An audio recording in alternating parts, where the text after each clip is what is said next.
simvuga intahe no, ariko kandi yafashije umutima wanje cyane.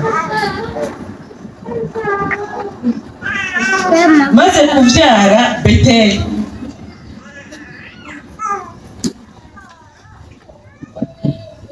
igihe cyose murantungabasha, igihe cyose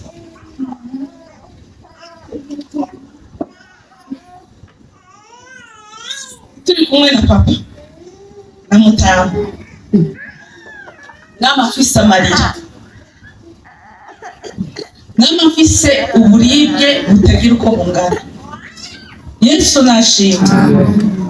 Narababara kugeza yaho numva isi yose n'umutima ugira umvemo. Bimara igihe kinini. Mama ntiyabimenye, nta muntu yabimenye sauf marene w'iwanje wenyine n'umugabo w'iwanje. Abo bantu babiri ku isi nibo babimenye. Ngira amagorwa menshi cyane. Ico gihe nja kwiga intwaro mu Kibumba, ariko numva ko ndi jenyene ari ufise amahoro. Yesu nashimwe. Nasanze mu ngo hari ibisigo bituma abantu basambura kandi ubwabo batabizi, kandi ata n'uruhara babishizemo. Umugore akumva yasa umugabo, umugabo akumva yasa umugore, agashaka kuzararaba gusa abandi barengana. Yesu nashimwe. Ndashimira Imana. Yesu angirira ubuntu. Ico gihe aho ndi narasenga, Mana ibi ni biki? Abandi bose numva ari umunezero, none jeweho ni biki? Sinamenya yuko uwo twubakanye nawe ahari ari ryo sengesho afise. Arasenga, naja hondi senga ndira nkiyumvira none ibi bizohirirahe? Jewe finalmente no gusambura je nyigira amahoro. Navyibwira mu mutima ni iciza rero nuko nokwigumira ndi jenyene.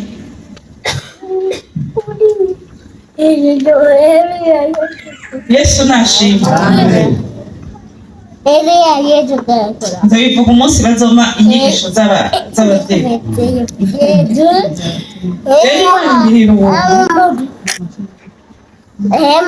Imana igendera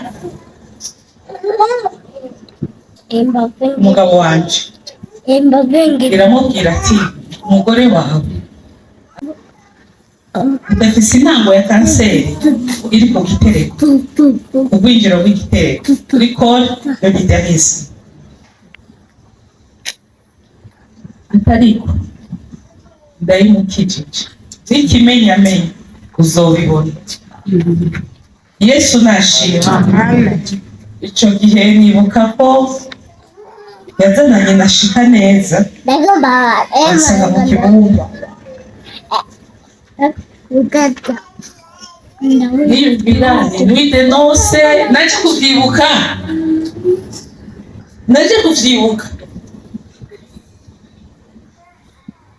byose byaheze.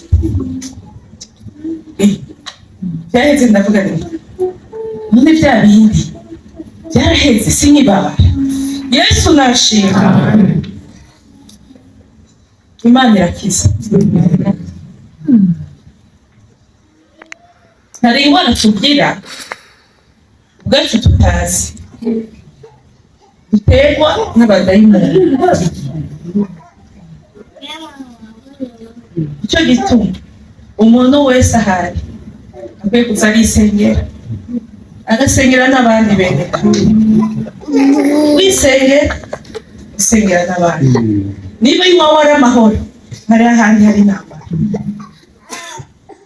Kandi ibyo nza gusanga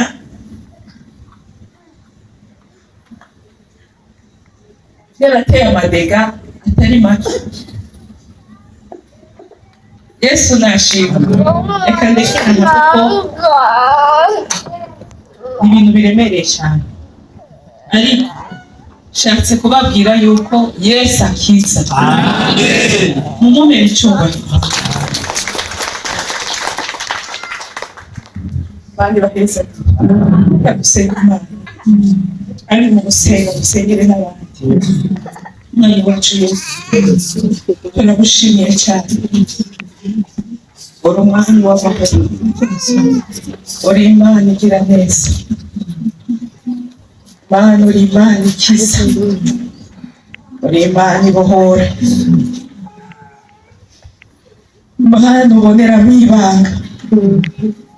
Turagushimiye kino gitondo, twebwe abana bawe Rwasasi, nanje nowera amabungu imbere yawe, ndagushimishije akanwa kanjye. Mana, ibyo wankoreye birahambaye, ibyo wankoreye nta muganga yori kubinyiza, ibyo wankoreye n'umubyeyi ntavyo yamenye, warabimenye mw'ibanga ryawe, urabinyiza, warakoze. Tugushimiye kuri bene data barwaye, Mana urabakiza, abandi Mana barya ibitaribwa, Mana urabibakuramo. Mana turafise amashimwe, abo wagaburiye, abo wambitse, abo warihiye minervale, Mana wadukoreye ibikomeye, Mana abo wubakiye ingo, Mana ibyo wadukoreye turagushimiye, turagukengurukiye Mana. Habwa icubahiro. Kandi ubu tugisenga Mana, turasengeye bene data bafise intambara mu ngo, Mwami wacu Yesu, zitabavako n'izina Yesu Kristo. Mana tabara ingo, Mana tabara abapapa bariko baca mu bintu bibaremereye, bibarengeye, Mana ndacakurengeye, byose ubifise kububasha, vugana navyo n'izina Yesu Kristo. Aba mama Mwami, ivyabo ntacakurengeye, vugana navyo n'izina Yesu. Ubu umuti w'ingoma uyu munsi turakeneye kukubona Mana, mu ngo zose zisengera hano Rwasasi, n'izina Yesu Kristo. Y'amadegu Mana Satani yateye mu bantu, n'izina Yesu Kristo, turagusabye umunezero Mungu, turagusabye amahoro Mungu, turagusabye ubumwe Mungu, turagusabye Kristo ugaragare mu ngo zacu, wigaragaze nk'intambwe n'izina Yesu. Oh Yesu Kristo, utubwebwe twose Mana ukure mu nzira, oh udusazi, imibyara kura mu nzira, inyongori, imbwa n'imwembe katika jina la Yesu. Imitego yose Satani yarateje mu ngo, au nom de Jésus, nandura n'izina rya Yesu, n'izina rya Yesu. Mana humura amaso y'abapapa bari bamaze iminsi babona abagore babo nk'abakecuru. Oh, katika jina la Yesu, oh Yesu, kiza abamama bari basigaye binuba abagabo babo, n'izina rya Yesu Kristo. Hari ababinyegeje, ariko Mana warabibonye. Data mukunzi mwiza, ntirico ukoze Data, tubone kugira neza kwawe. Turagushimiye kuri umwami w'amahoro, turagushimiye Yesu Kristo. Icubahiro ugarukeko uyu munsi n'ibihe bitazoshira, mu izina rya Yesu Kristo.